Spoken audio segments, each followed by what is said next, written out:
Hello అండి.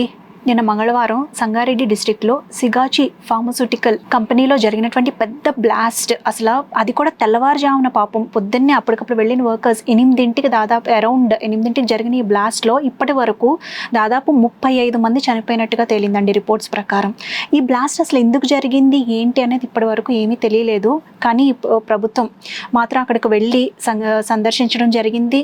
తర్వాత అలాగే చనిపోయిన ప్రతి కుటుంబాలకి కూడా వాళ్ళకి కాంపెన్సేషన్గా దాదాపు 1 crore రూపీస్ ప్రకటిస్తున్నట్టు సీఎం రేవంత్ రెడ్డి కూడా ప్రకటించారు. యాక్చువల్లీ ఈ ఫార్మస్యూటికల్ కంపెనీ అనేది మనకి మైక్రో క్రిస్టలైన్ సెల్యులోజ్ అనే ఒక పదార్థాన్ని మ్యానుఫ్యాక్చర్ చేస్తూ ఉంటుందన్నమాట. ఇదేంటంటే మనం సాధారణంగా టాబ్లెట్స్లో అవి క్రిస్టలైజ్ అవ్వకుండా చక్కగా ముద్దలా అవ్వడానికి యూజ్ అయ్యే ఒకటి వుడ్ నుంచి తయారు చేసే మెటీరియల్ని తయారు చేస్తూ ఉంటుంది ఈ కంపెనీ.